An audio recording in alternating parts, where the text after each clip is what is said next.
nanghihingi ako dahon ng mga repolyo. Ayan, dagdag pakain ito sa ating mga alagang itik at pato. Ihiwa-hiwain ko yun. Ito siya, oh. Nakahingi ako doon kay ate, yung nagtitinda ng gulay. Ayan. Malalaking dahon. Pinagbalatan ng repolyo.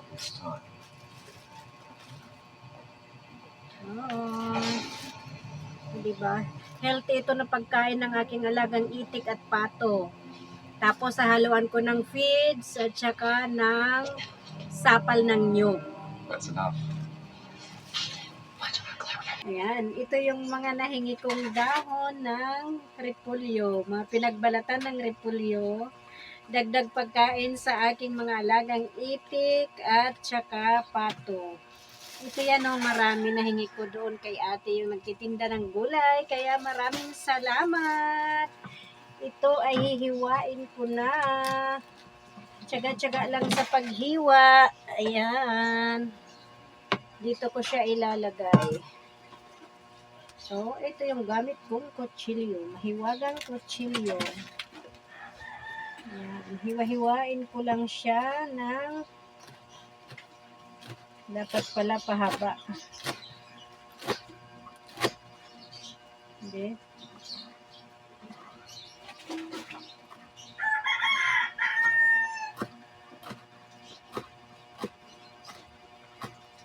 Yan, ganyan. So, hiwa-hiwa-hiwa. Pag may alaga ka, matututo kang magtipid. Magtipid ng pagpakain, pero masustansya naman. Ihahalo ko to sa sapal ng nyug at saka sa feeds. So, di ba tipid? Masustansya pa. Busog pa yung aking mga alaga.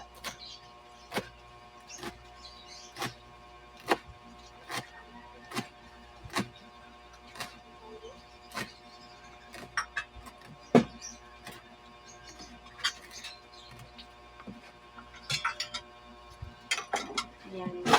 Ganito lang siya kalalaki, oh. Bite size ng itik at saka pato. Pwede rin ang manok dito.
nahiwa ko na yung iba sa mga dahon na nahingi ko. Yan, yung mga balat ng repolyo.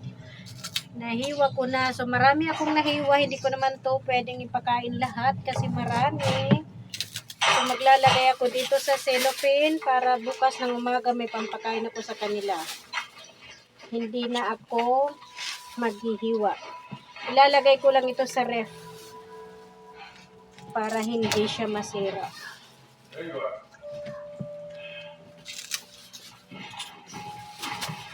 Yan. So meron akong pampakain sa kanila bukas ng umaga. Lalagay ko lang ito sa ref. Tapos ito naman, ito yung parang mga puno ng repolyo ay ilalagay ko na lang sila sa aking compost kasi matigas na siya hiwain. Lagay ko dun sa aking compost. I also packed part of the creation, figured we could use it to carry out Jasper. Double purpose. Ang compost ko, pampataba. Ang mga dahon, pampakain sa kalapati.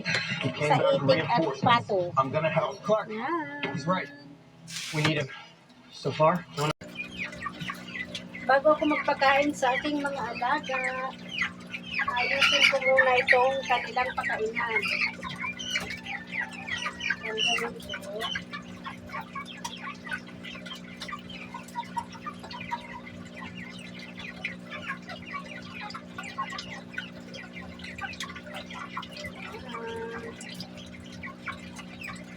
Tanggal muna. At ito yung ipapalit ko. Ayusin ko.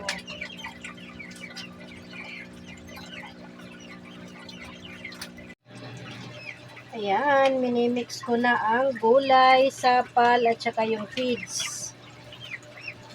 Ayan, ayan. Mix na.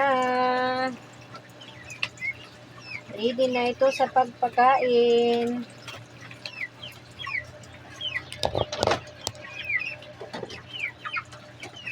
Pakainin ko na ang aking mga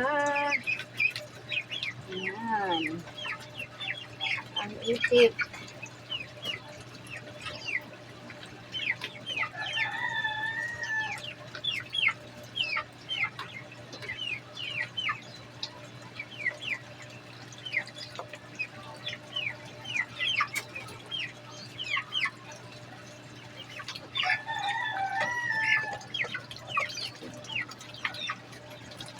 Pati ang mga manok, pakainin na rin.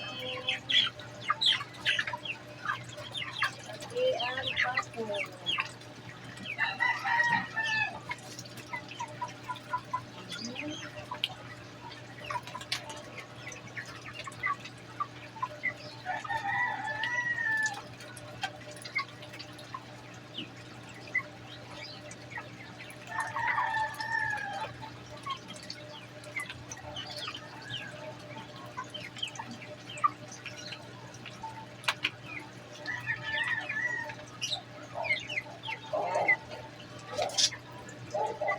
Kain na sila ng pagkain.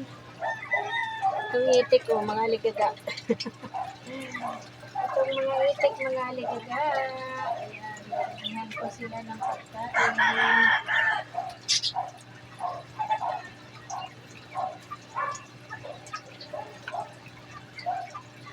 Busog-busog na sila. Busog-busog. Ayan na sila. Ang sarap ng kain nila. Ayan. Merong gulay ang kanilang pagkain. Oh. May gulay ang kanilang pagkain. Ayan. Hindi ko pa pala nalagyan ng tubig doon. Oh, diba? Madami silang pagkain ngayon. May gulay. Masaya sila, masaya. Oh, itong manok pinipili nila. Oh. Nanibago ang manok. Ang itik, umiinom siya ng tubig. Ito rin, may gulay din ang pagkain ng itik. Ay, ng pato. Yan, may gulay din ang pagkain ng pato. Ayan, tumingin siya sa camera. Umiinom siya uli ng tubig niya. Ayan na sila, kain-kain na.